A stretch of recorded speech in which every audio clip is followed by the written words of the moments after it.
If you're just a solopreneur, just you, maybe you have one other trainer and you're doing all the follow-up, you're doing all the phone calls, all the sales, all the marketing, all that stuff. The first thing that I did is actually bartered with a client. I had a client who came to me and said that their work situation, had changed and they wouldn't be able to afford boot camp anymore. They had been a member for like a year and a half, and what I did is, they said they lost their job. They were actually moving them and their kids back in with their parents and so on. And I didn't want to just give them free boot camp, but I did feel for them, so I asked her if she would want to barter for boot camp, and she went for it, and it actually worked out. So what I had her do was all the follow-up. So all the phone calls, so she was calling and managing my schedule and setting up all the sales calls. And why this is important to have somebody do this right off the bat, being one of the first things you have your assistant do, is because it makes you more of an authority. You're not setting your own appointments. They don't get to talk to you right then and there. They're talking to your assistant or your secretary or whatever you want to call it. So the first thing I like to have the very first employee that you would hire, besides a trainer, do is all the follow-up, whether it's with the new leads that are coming in for low barrier offers, or calling them back up to check in and see how their first workout was, setting that first nutrition, goal setting consultation where you upsell them to membership, or whether it's following up with them during, like the onboarding process during the low barrier offer, following up with current members, just checking in, see how they are, setting current members up with nutrition consultations where you can go over their diet line by line and then sell them supplements and so on. So just somebody that really likes to hit the phones, is good with text message, good with email, good with social media. That's the kind of person you want to hire, and that's going to take a lot off your hands and free up a lot of your time and position you more as an authority. I like this person to have multiple skills, like I was saying, phone skills, email, very good at communicating, social media skills, but also basic. If you can find somebody that has like basic video editing skills, basic, not necessarily like Photoshop, but as long as they know how to use like a Canva or something like that, and they have a decent eye where they can create some stuff for you on social media, that would be a plus.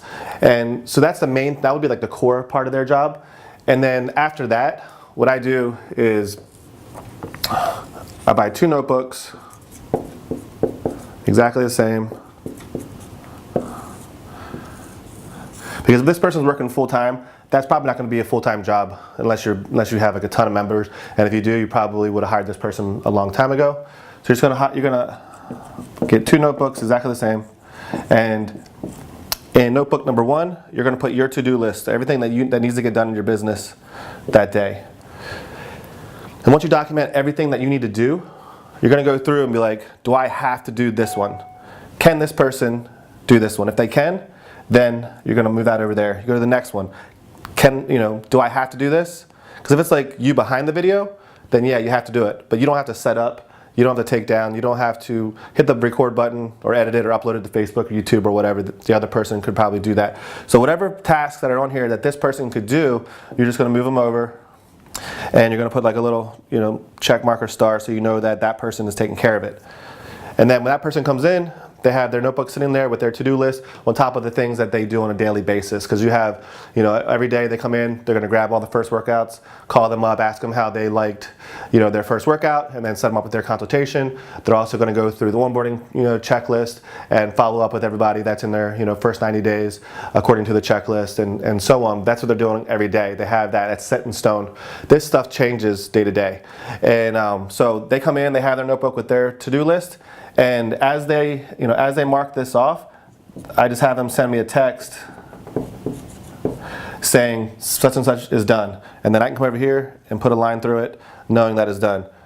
They do this one, they text me, and then same thing, done. So that way you're closing that loop, and you can see how fast they're working, what they're getting done throughout the day, and then you can take care of what you have to take care of and work smoothly. This is the easiest way to hire your first assistant and having them take on most of the call and follow up, but then also being able to keep passing more and more onto them. As they get more efficient, as their skills develop, as you train them, you can start putting more and more on them until they can't handle the workload, and that's when you can start looking to hire, making this person maybe a manager, and then hiring an assistant for them. And that's the best way to get started with an assistant.